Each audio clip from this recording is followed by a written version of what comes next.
Okay, I want to get into this part of the HARP technology, and when it talks about what it takes to fuel this HARP machine that's in Alaska, this one particular HARP machine. Now, I have a feeling that there's many of these machines all over the globe. Let's continue. Even HARP. As one scientist put it, it's like trying to heat the Yukon River with a domestic immersion heater. But in case you think I'm just making it all up, consider this. If that 5.8 gigawatts was real, where does the power come from? 5.8 gigawatts of electricity is far more than the whole of Alaska generates, and is enough to supply 4.6 million US households, assuming each house is using an average of 1.26 kilowatts, as stated by the US Energy Information Administration. That's the equivalent of New York, Los Angeles, and Las Vegas combined. The biggest non-hydroelectric power station in the US is the Palo Verde nuclear plant in Arizona, at 3.9 gigawatts, and that would still be short by nearly 2 gigawatts. So where is the massive power station near HARP and the transmission infrastructure required to supply this fictional 5.8 gigawatts? It doesn't exist. In fact, HARP's power actually comes from 5 2.5 megawatt diesel generators on the site. So if the power output is one of the biggest misconceptions about HARP, the other comes from its history, and in particular, a patent filed by the physicist Bernard J. Eastland.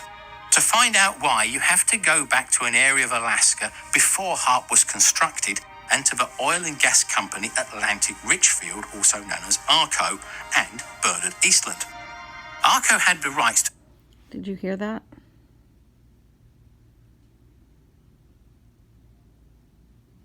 Did you hear that about ARCO and the natural gas that is produced in Alaska? And remember, there's a so-called pipeline that was going through, that indigenous people were trying to keep from going through North Dakota, South Dakota, right? But let's pay attention. Huge natural gas fields in Alaska's North Slope region, but they were far from their main customers, and the cost of liquefying and transporting the gas was prohibitive. What they needed was a customer that would be near. Hey, it's me, your skin. Some cleansers get us clean, but take my moisture. CeraVe cleansers help me maintain my moisture balance. Just a moment.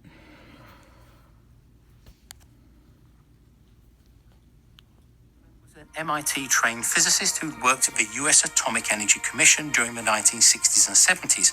He specialized in plasma physics and co-developed the fusion torch, a method of using high-temperature plasma of a nuclear fusion reactor to convert waste materials into reusable elements. In the 1980s, Eastland was working for ARCO and became the president of... So why is ARCO, a gas company, involved in HARP?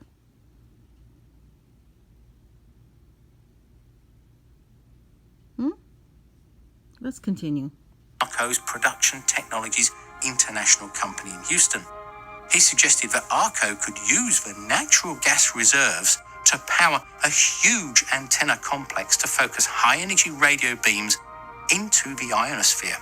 This would heat up the gas atoms to create artificial plasma layers in the ionosphere, but in a way which could be controlled, moved, and shaped by equipment on the ground.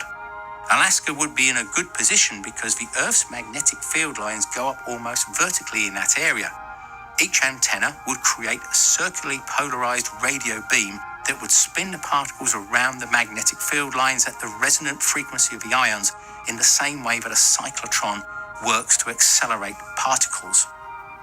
This would heat up the plasma and allow it to move along the magnetic field lines to higher altitudes.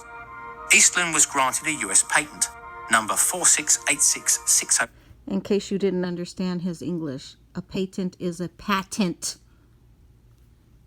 US patent. For the invention titled Method and Apparatus for Altering a Region in the Earth's Atmosphere, Ionosphere and or Magnetosphere on August the 11th, 1987.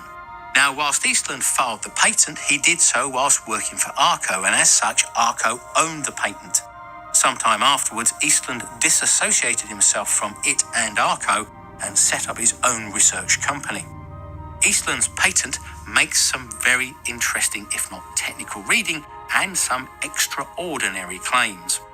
Some of the claims include that it could disrupt communications both around the Earth, but also to and from satellites, missiles, and air and sea craft by randomly modulating areas of the ionosphere which are relied upon to propagate radio signals around the Earth, and thus effectively scramble the signals. Now, back in the late... So when they were testing this technology, it not only scrambled electronic signals, it also scrambled the electromagnetic fields in animals' brains. That's dolphins, whales, any animal with sonar, any animal that had like a migratory path, any animal, like you name it, insects. It interfered with a lot of these different things.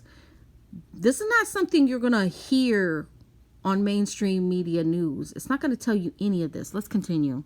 1950s and early 60s, the US and Soviets exploded nuclear weapons in the magnetosphere high above the Earth. We also have a video on that if you want to see it.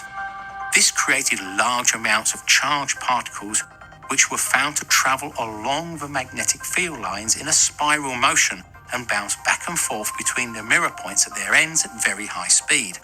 This created a lot of radio noise that could blind radar systems and was thought at the time could cause the electronics of nuclear missiles to fail. Just want to tell you right now, after talking about this and producing the first video, I have a buzzing in my ear. Now, when I was working at the test site, they were the one thing before you got hired, they tested your hearing, and they would put these signals in your ear to see if you could hear them. And what I'm hearing right now is exactly one of those signals.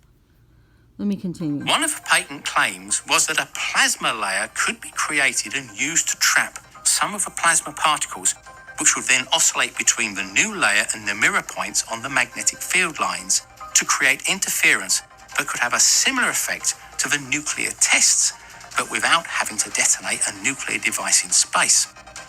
Other uses include heating large areas of the ionosphere to move them to much higher altitudes, to create unexpected and unplanned drag forces on missiles and satellites and cause them to become unstable in their travel.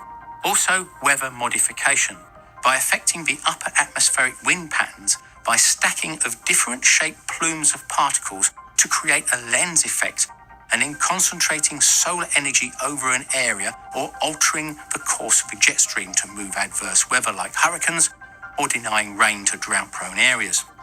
It was also... Did you hear that? So again, I will tell you, do I believe that global warming is a natural occurrence? No. Is global warming a man-made occurrence through technology? Yes.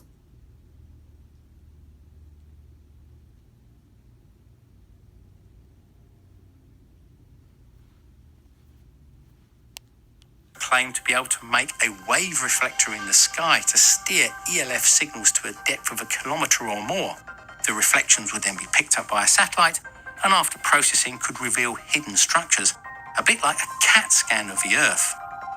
Another reason to use ELF waves is that the frequency of brain waves in humans lays in the 3 to 12 Hz range, very similar to that of ELF signals. It was suggested that directing such a frequency at an enemy might have a detrimental effect on their mood and ability to operate. But it wasn't all destructive.